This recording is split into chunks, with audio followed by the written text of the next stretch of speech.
अस्सलाम वालेकुम। मेरा नाम मोहम्मद रियाज है। यह बच्चा मजदूर है। बच्ची की शादी करनी, 40-50 बंदों का इंतजाम करना।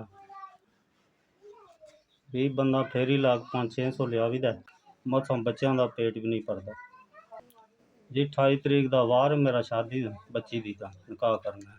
40-50 बंदों का खाने का इंतजाम करना, अजे तक होया नहीं। मेरा कोई रिश्तेदार भी नहीं इन्ना कोई जेड़ा कोई देवे, वो मेरे हार ही ने सारे जी। अज 28 तरीक का वार है, अजे तक इंतजाम नहीं रोटी का जी। जो 28 तरीक आउंदी पे परेशानी वधदी पी जी। अल्लाह दी ज़ात करे तो 40-50 बंदों का खाने का इंतजाम हो जाए जी। मेरी बच्ची इज्जत नाल अपने घर टुर जाए।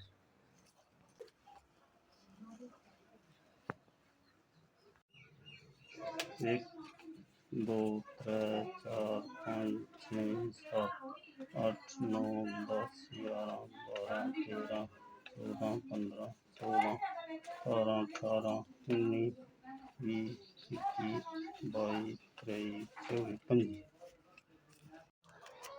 जी। भला होवे जे बच्ची 28 तरीक का वार है मेरी बच्ची का। भला होवे जिन मदद की, अल्लाह खुश रखे जे बच्चे जीवन जे तुहाडा दित्या 25,000 आ गया जी। भला होवे जे मुश्किल आसान होई तुहाडी वजह तो, अल्लाह खुश रखे आबाद रखे बच्चे जीवन तुहाडे। भला होवे, लंबी जिंदगी करे, कारोबार च तरक्की होवे, आबाद रहो, खुश रहो जी। 25,000 तुहाडा दित्या पड़ गया है। खुश रहो, आबाद रहो। भला होवे जी। दुआवां ने गरीब बंदे दी तुहाडी।